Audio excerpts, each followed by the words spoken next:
اچھا یہاں پہ میں ایک شرعی مسئلہ بھی ضمناً بتا دوں. بعض اوقات جب امام قرآن حکیم کی تلاوت کر رہا ہوتا ہے نماز میں اور اس دوران آپ صلی اللہ علیہ وآلہ وسلم کا نام آتا ہے تو بعض مقتدی بھی ساتھ صلی اللہ علیہ وآلہ وسلم پڑھتے ہیں، تو یہ منع ہے. جب نماز کے اندر قرات ہو رہی ہو تو آپ نے پھر آپ صلی اللہ علیہ وآلہ وسلم کے ذکر خیر کے وقت درود شریف نہیں پڑھنا. درود شریف نماز کے اندر آلریڈی تشہد کے اندر موجود ہوتا ہے. ہاں نماز کے علاوہ اذان کے موقع پر یا آگے پیچھے بھی جب نام سنے ایک مجلس میں بارہا سنے، کم از کم ایک دفعہ پڑھنا ضروری ہے.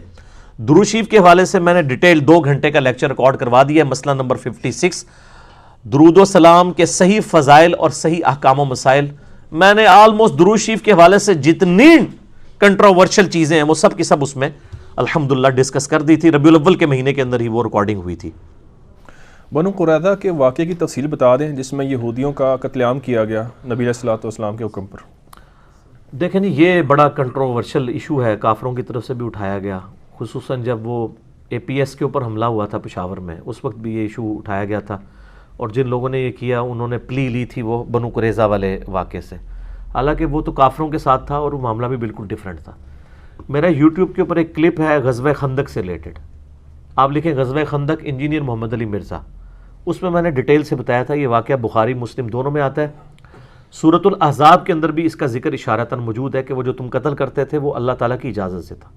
بیسیکلی ایک ٹریٹی تھی میثاق مدینہ، آپ کو پتہ ہے نا، مشہور، کہ اگر مدینہ کے اوپر حملہ ہوگا تو جوائنٹ ڈیفنس آف مدینہ کیا جائے گا، جتنے بھی لوگ وہاں پہ آباد ہیں. پھر یہ نہیں دیکھا جائے گا کہ یہ مسلمانوں پہ حملہ ہے یا یہودیوں پہ حملہ ہے، اتفاق کے ساتھ ڈیفنس کریں گے مدینہ شریف کا. اب جب عبداللہ ابن ابی کے اکسانے کے اوپر عرب کے سارے قبائل مل کے غزوہ خندق، اسے غزوہ احزاب بھی کہا جاتا ہے، حزب کہتے ہیں گروہ کو، کئی گروہ جو ہیں، یہ آخری ان کی کوشش تھی مسلمانوں کو ختم کرنے کی 5 ہجری کے اندر. یہ چڑھ دوڑے مسلمانوں کے اوپر.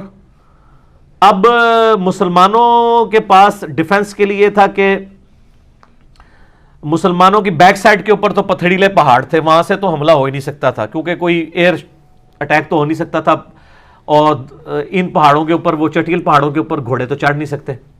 ٹھیک ہو گیا. ایک طرف جو ہے وہ گھنے جنگلات سے، ان سے بھی حملہ نہیں ہو سکتا تھا. ایک طرف ایسی تھی جہاں پہ بنو قریظہ کے قلعے آباد تھے، وہاں سے حملے کے چانس تھے، ان کے ساتھ ویسے ہی ایگریمنٹ تھا کہ وہاں سے ان کو راستہ نہیں دیا جائے گا. ایک سائیڈ خالی تھی، اس سائیڈ کے اوپر حضرت سلمان فارسی رضی اللہ تعالیٰ عنہ کی مشورے کی برکت سے خندق کھودی گئی. اس خندق کے آثار کچھ ابھی بھی باقی رکھے ہوئے تبرکن. 7 مساجد، وہ 7 مسجدیں بھی بنی ہوئی ہیں وہاں پہ. خندق پہ نبی علیہ السلام کا جو مورچہ تھا وہاں پہ بھی ایک چھوٹی سی مسجد انہوں نے بنائی ہوئی ہے. مدینہ شریف میں نے یہ ساری زیارتیں کی ہوئی ہیں. وہاں پہ بھی آپ پاکستانی ٹیکسی ڈرائیورز کو ڈھونڈیں نا تو آپ سے بہت زیادہ پیسے لے کے زیارتیں کروا دیں گے، ایکسپلائٹ کریں گے نا وہ. تو نبی علیہ السلام نے یعنی یہ مشورہ قبول کیا، خندق کھودی گئی. اور اب یہ بے فکر ہو کے تھے، وہ خندق کراس نہیں کر سکتے تھے. تو ابن عبد الود والا بھی ایک واقعہ آتا ہے حضرت علی والا، میں نے اس میں سنایا تھا. بہرحال اس میں یہ ہوا کہ بنو قریظہ کو انہوں نے ابھارا کہ جی آپ، یہ عمر سیریز کے اندر سب کچھ فلمایا ہے انہوں نے کمال طریقے سے، کیوں نہیں عمران بھائی، کمال کر دیا. انہوں نے ابھارا کہ جی آپ ان کے ساتھ معاہدہ توڑ دیں اور لالچ دی، اور انہوں نے معاہدہ توڑ دیا.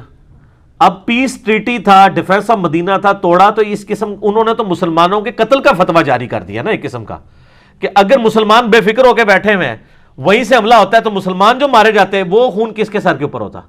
تو یہ بالکل جو عہد توڑنے اور اس طرح کے عہد توڑنے کی سزا، یہ تو یہودیوں کے یہاں بھی اسٹیبلش تھی کہ قتل کیا جائے گا، کیونکہ دوسری طرف بھی تو انہوں نے قتل کا فتویٰ جاری کیا تھا نا مسلمانوں کا اگر حملہ ہو جاتا وہاں سے.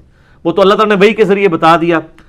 پھر نعیم ابن مسعود جو صحابی تھے، ٹھیک ہے، وہ بڑا زبردست انہوں نے فلمایا ہے، ٹھیک ہے، جو ان کو استعمال کر کے جس طریقے سے بھی وہ معاملہ ہوا، الٹیمیٹلی وہ فتنہ ٹل گیا. تو پھر نبی علیہ السلام کی تو ذرا عادت تھی درگزر کرنے والی، تو حضرت جبرائیل علیہ السلام آ گئے. انہوں نے کہا نا یا رسول اللہ، بنو قریظہ سے بدعہدی کی سزا بدلہ لینا ہوگا، ہم نے نہیں اپنی زیرہ اتاری، آپ نے کیوں اتار دی ہے؟ پھر آپ نے حکم فرمایا بخاری مسلم دونوں الفاظ میں کہ عصر کی نماز نہیں پڑھیں گے مگر بنو قریظہ کے ان قلعوں کے پاس جا کر، جسے وہ اجتہاد والا بھی لیتے ہیں. کچھ اصحاب نے راستے میں پڑھ لی، قضا ہو رہی تھی، بعض نے قضا کر کے پڑھی. نبی علیہ السلام نے دونوں کو یعنی کچھ بھی نہیں کہا، حالانکہ فام پہ انہوں نے عمل کیا جنہوں نے قضا ہونے سے بچایا. لیکن ظاہری الفاظ پہ بھی جنہوں نے عمل کیا ان کو بھی آپ علیہ السلام نے انڈورس کر دیا. یہ اجتہاد کی خوبصورتی ہے.